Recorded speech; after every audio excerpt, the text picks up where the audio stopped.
제가 먼저 읽겠습니다.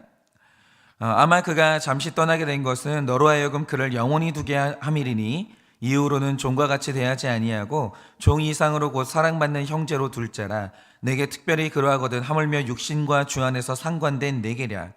그러므로 내가 나를 동역자로 알진대 그를 영접하기를 내게 하듯 하고 그가 만일 내게 불의하였거든 내게 빚진 것이 있으면 그것을 내 앞으로 계산하라. 나 바울이 친필로 쓰노니 내가 갚으려니와 내가 이외에 내 자신이 내게 빚진 것은 내가 말하지 아니하노라. 오 형제여, 나로 주 안에서 너로 말미암아 기쁨을 얻게 하고 내 마음이 그리스도 안에서 평안하게 하라. 나는 내가 순종하는 것을 확신함으로 내게 썼노니 내가 내게 말한 것보다 더 행할 줄 아노라. 오직 너는 나를 위하여 숙소를 마련하라. 너희 기도로 내가 너희에게 나아갈 수 있기를 바라노라. 그리스도 예수 안에서 나와 함께 갇힌 자된 에바브라와 또한 나의 동역자 마아가, 아리스다고, 데마, 누가가 문안하느니라. 다 같이 읽겠습니다.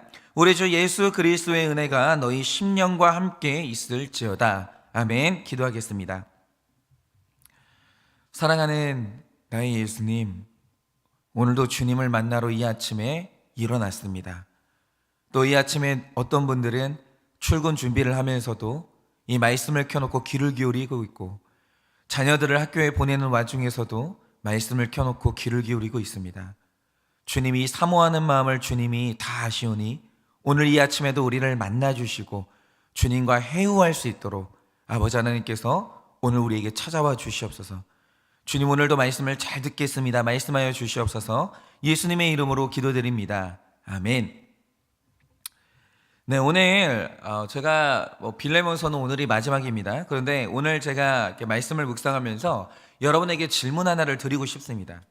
어제 말씀을 보시면 골로새 교회의 평신도 지도자요, 이 지역의 유력한 사람이었던 빌레몬이라는 사람이 나옵니다. 그런데 이 빌레몬이 배신을 당하죠. 이 빌레몬에게는 너무나 믿고 신뢰했던 이 오네시모라는 종이 있었는데, 제가 믿고 신뢰했다는 말을 그냥 드리는 말씀이 아닙니다. 여기에는 강력한 증거가 있는데요, 이 빌레몬이 어느 날 들으니까 나의 스승인 바울이 로마의 한 집에 가택연금을 당했다는 소식을 듣게 돼요. 그런데 이렇게 되면 이 바울이 집 밖으로 나갈 수가 없으니까 누군가가 그 집에 머물면서 바울의 살림을 도와줄 사람이 필요하거든요.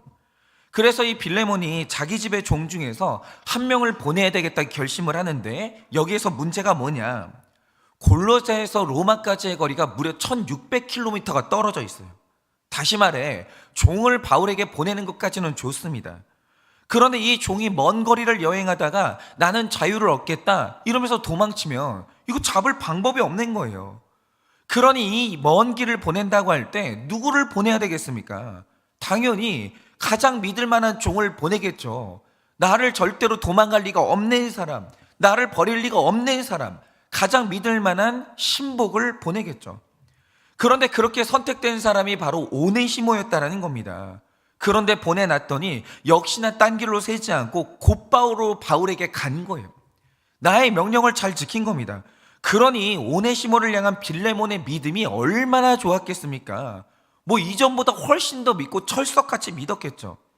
그런데 이러던 어느 날 갑자기 빌레몬의 집에 사도 바울이 보내는 편지가 와요. 그래서 이게 뭔가 하고 열어봤더니 그 안에 있는 내용이 뭡니까? 해달별이 떨어지는 내용이 있는 거예요. 네가 그렇게 믿었던 종 오네시모가 그동안 너의 돈을 횡령했다라는 거예요. 그러면 여러분 생각을 해보세요. 빌레몬의 인생에 있어서 완전히 믿는 사람 중에 한 명이 오네시모고, 그래서 중요한 일들을 전부 다 이 사람에게 맡기고 살았는데 알고 보니까 가장 믿었던 종이 나를 그동안 배신하고 있었던 거예요. 여러분 같으면 이때 어떤 생각이 들겠습니까? 너무 충격을 받아가지고 멍하지 않겠습니까? 저 같아도 그럴 것 같아요. 요즘에 가장 믿는 사람이 나의 아내인데 이 아내가 그동안 나를 속이고 살아왔다라는 거예요. 이거 알게 된 순간 여러분 정신이 어떻겠습니까? 정신이 나가죠. 다른 사람도 아니고 오네시모가? 어이가 없는 거죠. 그런데 제가 여기에서 하나 여쭤볼게요. 지금 주인 집의 재산을 횡령한 오네시모가 있고 배신을 당한 빌레몬이 있습니다. 그러면 두 사람 중에서 누구 잘못이 더 클까요? 우리는 쉽게 생각하기를 당연히 훔친 놈이 나쁘고 도둑놈이 나쁘지, 이렇게 생각하기 쉽잖아요. 저도 일정 부분 그렇게 생각합니다. 그런데 우리가 빌레몬서를 볼 때 깜짝 놀라는 사실이 뭔지 아세요?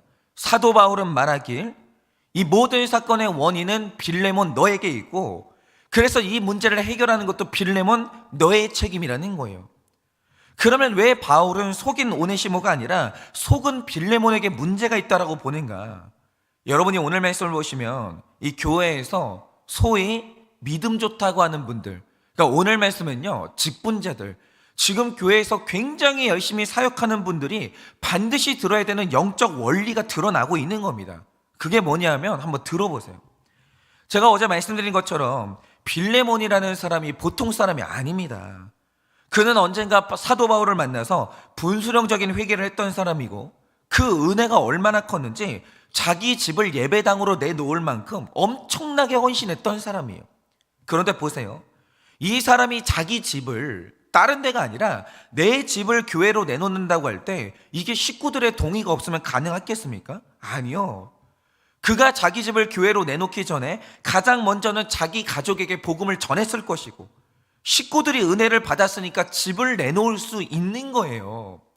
그런데 이렇게 신실했던 빌레몬이 자기 종들에게는 복음을 안 전했겠습니까? 당연히 전했을 거라고 봅니다.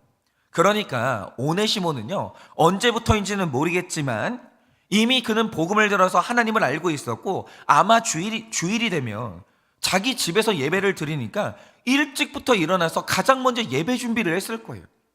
그리고 성도님들이 식사를 하면 식사 준비도 하고, 성찬식이 있는 데는 직접 떡과 포도주를 준비하면서 나 자신도 성찬식에 참여했을 거라 이겁니다.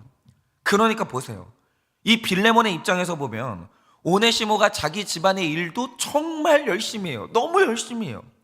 그런데 주일이면 가장 먼저 일어나서 교회 일도 열심히 하고 예배 시간에 앉아서 신앙 고백을 하니까, 그러니까 어떻게 안 믿을 수가 있겠어요. 너무 믿음이 가죠. 일도 열심히 하고 신앙 고백도 하고 너무 신뢰가 가는 거죠. 그런데 우리가 여기에서 주목해야 되는 사실이 뭐냐?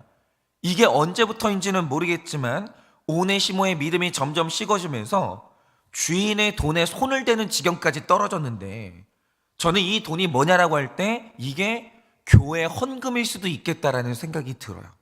어쨌든 간에 오네시모가 주인의 돈을 훔쳤든 교회 헌금에 손을 댔든지 간에 사람의 영성이 여기까지 떨어질 정도면 정말 오랜 시간 동안 은혜를 못 받았다는 뜻이고, 하나님한테 완전히 멀리 떠나 있었다는 뜻이거든요.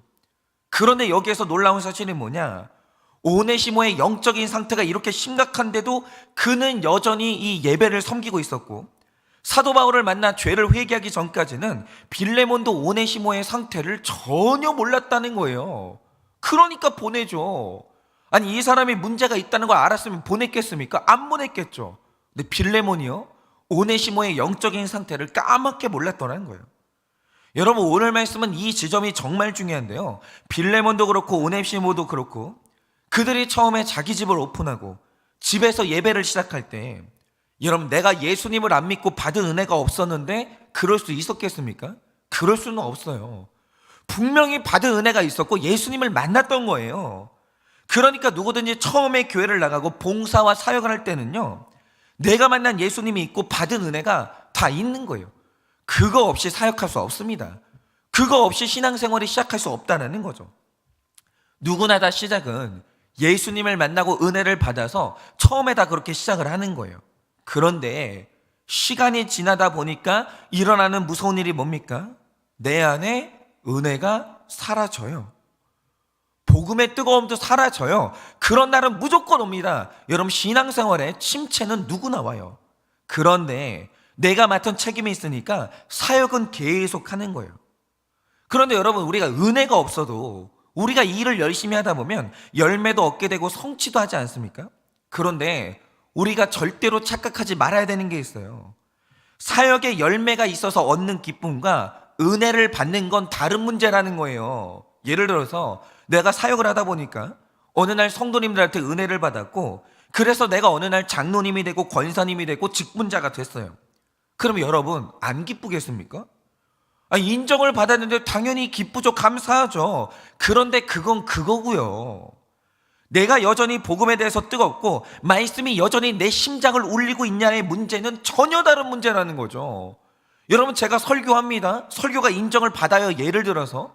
그래서 성도님들이 우리 교회 계속 넘쳐난다라고 하죠. 기쁜 일이죠. 근데 그거하고 목사인 제가 여전히 하나님 말씀의 은혜를 받고 예수님하고 동행하고 있는 문제는 다른 문제라는 거예요. 예수님이 없어도 일 열심히 하잖아요. 열매는 있을 수 있어요. 얼마든지 그게 가능합니다. 그런데 우리가 정신줄을 놓고 있다 보면 어느 날 일어나는 문제가 뭐냐? 내가 열심히 사역한 결론으로 교회도 성장해요. 내 목원들도 변화돼요. 나도 교회에서 인정받고 좋은 일들이 일어나거든요. 그런데 열심히 일하느라 정작 내가 말씀을 못 듣는 날이 많아져요.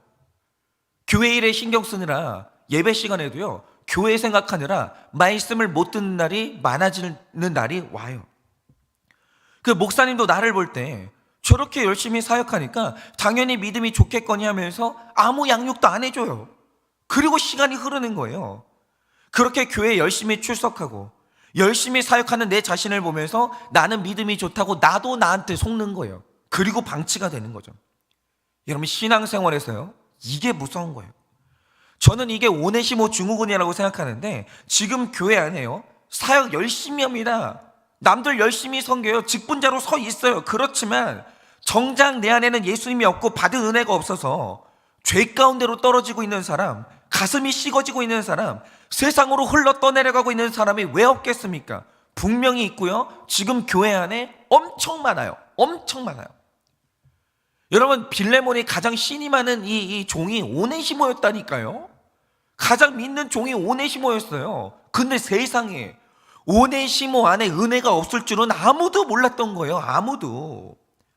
여러분, 이렇게 겉으로는 열심히 사역하고 있지만 그 안에 예수님이 없어서 죄로 떠내려간 사람, 그 사람 중에 하나가 누구냐? 바로 그게 오네시모였다라는 거죠.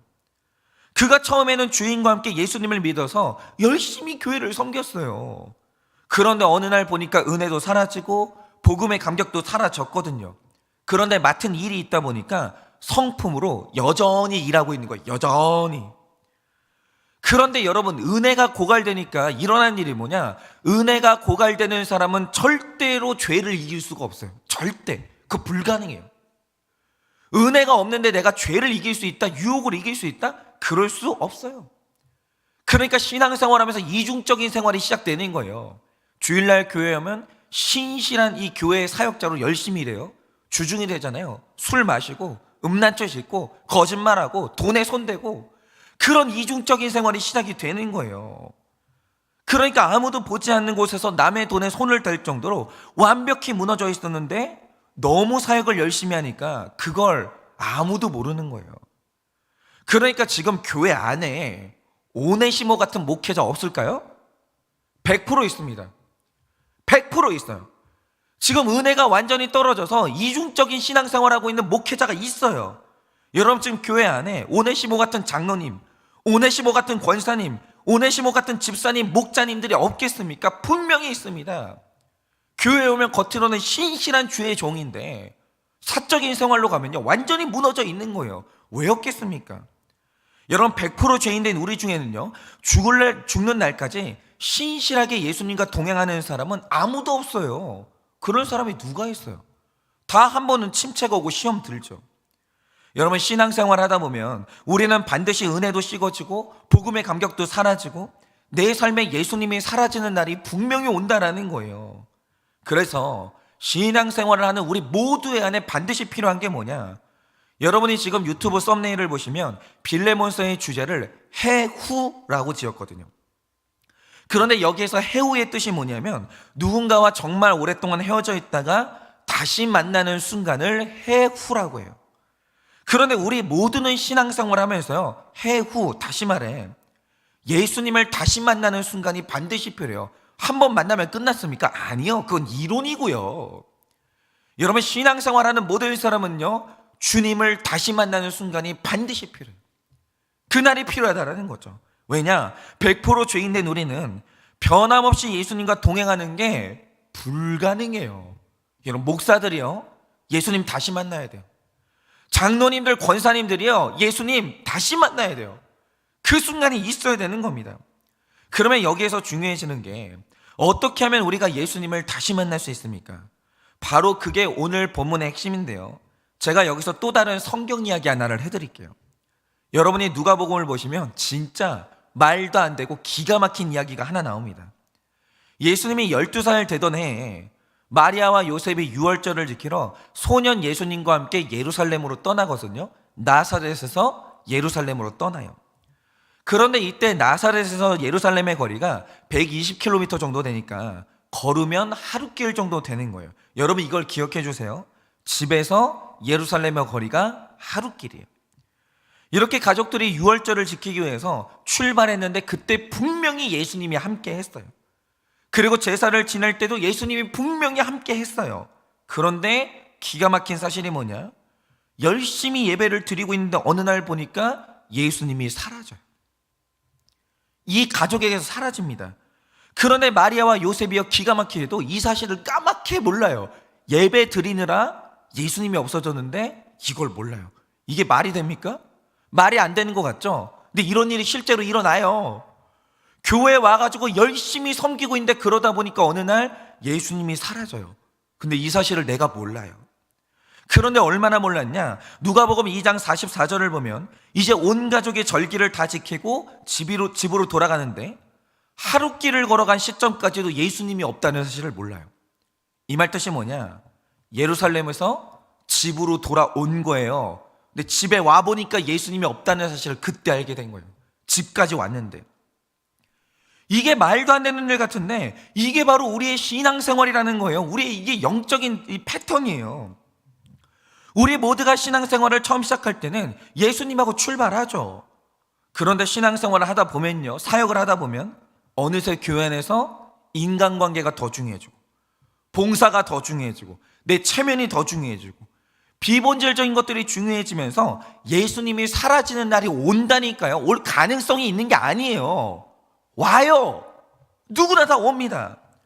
그런데 어느 순간 내 곁에 이 마리아가 내 곁에 예수님이 없다는 걸 알게 됐는데 알게 된 순간 어떤 생각을 했겠습니까? 내가 엄마가 맞나? 내가 엄마가 맞나? 아니 어떻게 자식이 없어졌는데 이걸 내가 모를 수가 있나? 나는 애를 키울 자격도 없구나. 이런 식으로 엄청나게 자책했을 거 아닙니까? 그런데 보세요. 마리아는 이전까지요, 자기가 굉장히 좋은 엄마라고 착각했을 것이고 내가 자녀를 사랑한다라고 착각했을 게 분명하거든요. 내가 이 세상에서 너를 제일 사랑해, 이거 착각이거든요. 그런데 예수님이 없어지던 날 내 밑바닥이 완전히 드러난 거예요. 완전히. 그런데 밑바닥이 드러나니까 그때서야 일어난 일이 뭡니까? 내가 예수님을 다시 찾겠다고 하루길을 다시 돌이켜요. 이게 바로 회개거든요. 그런데 내가 회개하고 돌아가 보니까 예수님이 그 자리에서 여전히 기다리고 계시는 거예요. 그래서 회개가 중요한 거예요.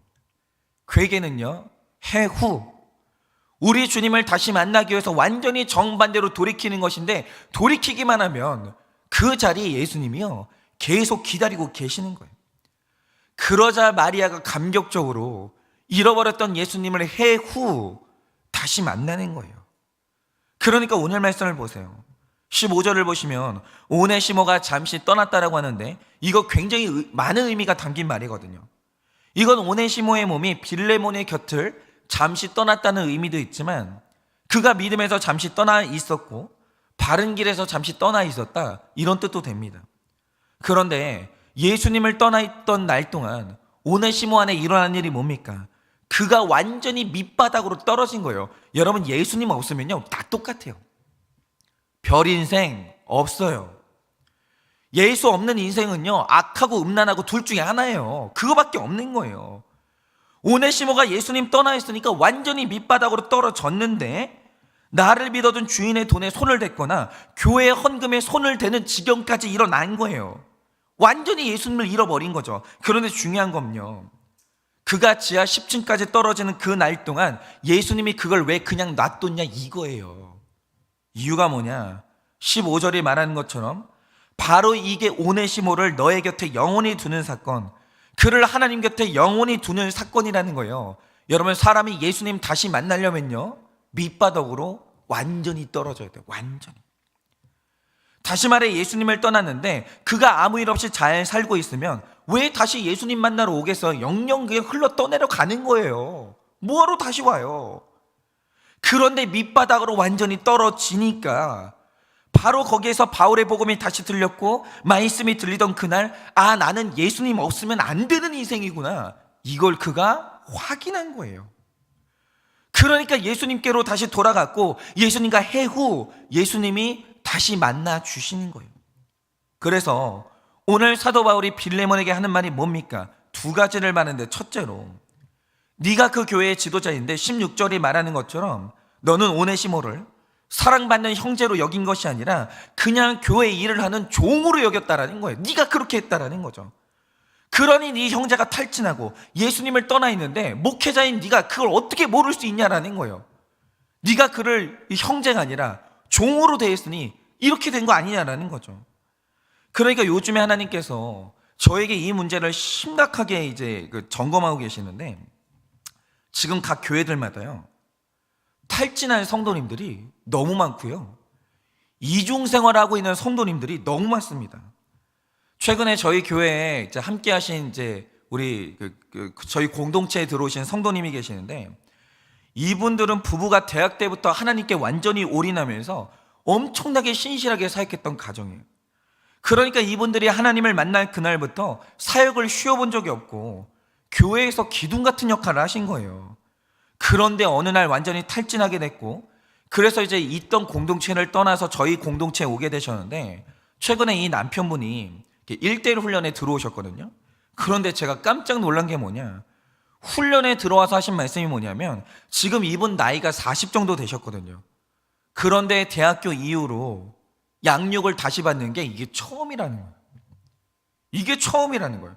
그럼 이 말 뜻이 뭐냐, 지금 이분은 진작에 고갈이 됐어도 진작에 고갈됐고 예수님을 못 만난 지 한참이 됐는데 그 상태로 그냥 오네시모처럼 열심히 일을 한 거예요. 열심히.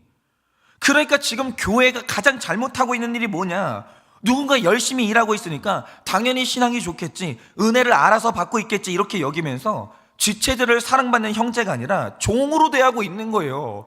교회들이요, 너무 잘못하고 있는 거예요.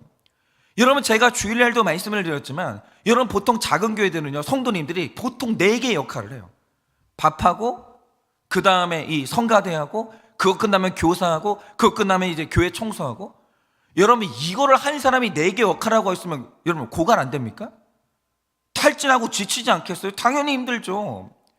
그럼 그 사람의 영혼의 상태를 생각하면 일을 줄여주든가, 그게 아니면 사역을 없애야죠. 뭘 그걸 다 하고 있어요. 사람이 죽어가고 있는데. 근데 우리가 하는 일이 뭔가, 성가대 해야 돼, 밥도 해야 돼, 청소도 해야 돼, 뭣도 해야 돼, 이러면서 사람이 지쳐가고 있는데 일을 계속 시키는 거예요. 그럼 그 사람은 어떻게 살라는 거예요? 이게 뭐냐, 여러분, 교회가 사람을 사랑받는 형제가 아니라 지금 종으로 대하고 있는 거예요. 여러분, 제가 자주 말씀드리지만 우리는 받기만 해서 채워지는 존재가 아닙니다. 우리는 사역을 하면서 남에게 베풀면서도 받는 은혜가 있어요.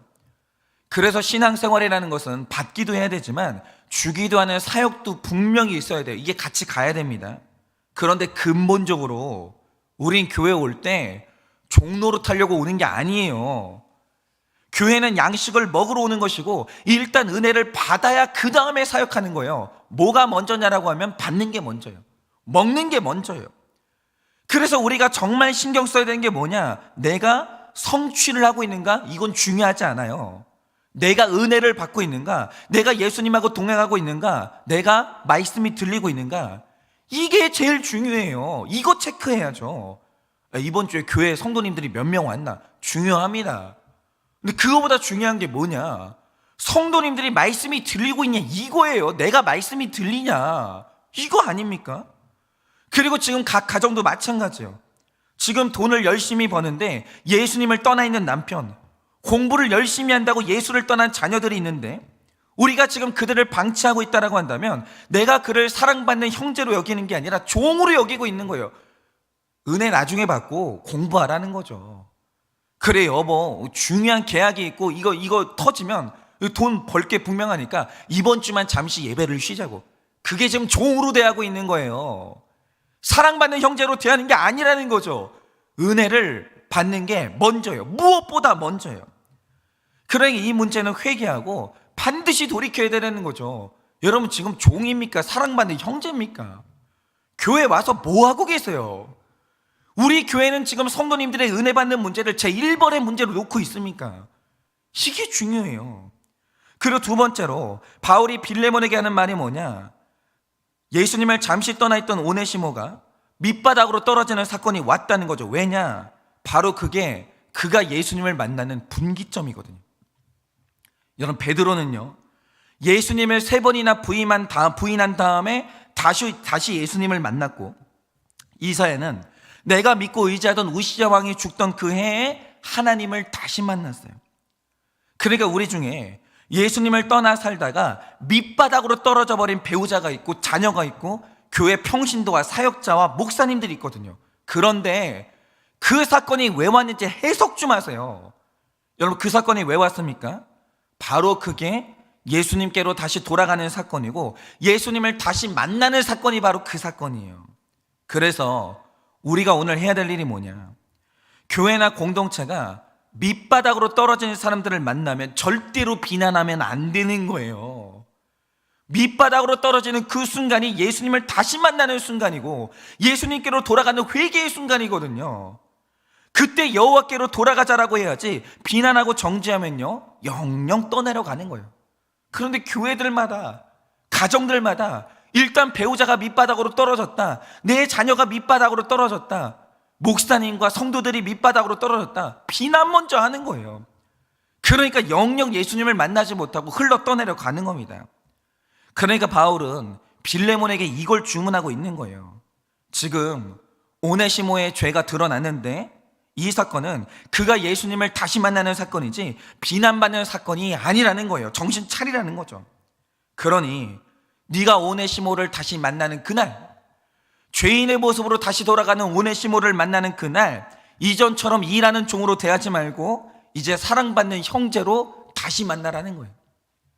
이 만남이 다시 있어야 되는 거예요. 그가 회개하고 예수님을 만났으면 용서하라는 거죠. 그런데 저는요, 빌레몬이 이 편지를 받고 오네시모와 다시 회오하던 그날, 저는 빌레몬이요 오네시모를 안아주고 용서했다라고 봅니다. 그 증거가 바로 이 빌레몬서가 성경 안에 있다라는 그 증거예요. 사랑하는 성도 여러분, 여러분 오네시모의 삶에는요 내가 회개하기 위해서 돌아가야 되는 빌레몬이 있어요. 사과하고 구체적인 적용을 해야 되는 빌레몬이 있다라는 거죠. 그런데 동시에 우리 삶에는요 사랑받는 형제로 안아주고 용서해야 되는 오네시모도 분명히 있어요. 우리는 회개만 해야 되는 게 아니고요 용서도 해야 돼요. 그러면 이제 여러분이 용서하고 사랑해주고 안아줘야 될 그 오네시모는 누구입니까? 이제는 그 적용을 해야 되는 거 아니에요? 여러분 오늘 하루 바닥을 치는 자리가 예수님을 만나는 자리, 사람을 다시 만나는 자리로 다시 해석되기를 원합니다. 그래서 바닥을 친 나의 배우자, 바닥을 쳐버린 나의 자녀, 바닥을 치고 있는 우리의 이 교회 형제들을요 이제 안아주고 용서해주고 껴안아줘야 돼요. 그래서 우리 모두가 무너진 자리에서 다시 하나님을 만나는 회오를 경험하고 회복을 경험하시길 예수님의 이름으로 축원을 드립니다. 오늘 수요일이니까 적용 질문 드립니다. 교회를 다닐 때 사랑받는 형제로 다닙니까? 일하는 종으로 다닙니까? 교회를 다닐 때 사랑받는 형제로 다닙니까? 일하는 종으로 다닙니까? 나는 예수님을 만나고 있는 상태입니까? 아니면 다시 만나야 되는 상태입니까? 나는 예수님을 만나고 있는 상태입니까? 아니면 다시 만나야 하는 상태입니까? 밑바닥으로 떨어져 예수님을 다시 만난 경험이 있습니까? 밑바닥으로 떨어져서 예수님을 다시 만난 경험이 있습니까? 오늘 내가 용서하고 사랑받는 형제로 품어야 될 사람은 누구입니까? 오늘 내가 용서하고 사랑받는 형제로 품어야 할 사람은 누구입니까? 이 시간에 제가 기도하고 축도함으로 마치겠습니다. 기도하겠습니다. 주님, 저는 그동안 지난날 저의 곁에 너무나 신실한 오네시모와 같은 동역자들을 붙여주셨는데 그분들의 영적인 상태, 그분들의 은혜를 날마다 내가 채워주기보다는 어떻게 하면 그들을 이용해서 내 사역에 열매를 맺을까? 어떻게 하면 그들을 이용해서 내가 성공한 목회자가 되볼까? 이렇게 사랑하는 나의 동역자들을 종으로 대하고 살았던 악한 죄인이 바로 저입니다. 하나님, 이 시간에 내가 나의 아내를 악한 종으로 대하고 있고 나의 자녀를 악한 종으로 대하고 있는 추악한 죄인이오니 하나님, 이 시간에 하나님께 나의 이 밑바닥을 드러내고 용서를 구합니다. 하나님, 이제는 다시는 내 곁에 있는 모든 사람들을 종으로 대하는 것이 아니라 사랑받는 형제로 대하면서 잘 먹이고 함께 주님의 열매를 맺어가는 동역자로 살아갈 수 있도록 주님이 저희 안에 선한 마음을 허락하여 주시옵소서. 하나님, 지금 이 설교를 듣는 분들 중에 겉모습은 살아있으나 이미 속사라는 예수님을 떠나 완전히 이중적인 생활하고 있는 밑바닥을 치고 있는 성도님들이 있지는 않습니까? 주님 찾아가 주셔서 바로 그 밑바닥의 자리가 주님께로 돌아가는, 주님을 다시 해오하는 그 자리가 되게 하여 주시고 다시 오늘 이 말씀이 들려서 하나님께로 돌아가 회복함을 경험하는 우리 성도님들 될 수 있도록 주님이 은혜를 허락하여 주시옵소서. 지금은 우리 주 예수 그리스도의 은혜와 하나님 아버지의 그 크신 사랑과 성령님의 위로하시고 교통하여 주시는 그 역사하심이 이제는 내가 주님을 다시 만나 새로운 신앙으로 다시 나아가고 주님의 사랑받는 형제로 다시 서기를 원하는 우리 모든 성도님들의 머리 위에 지금으로부터 영원 무궁토록 함께 있을지어다. 아멘.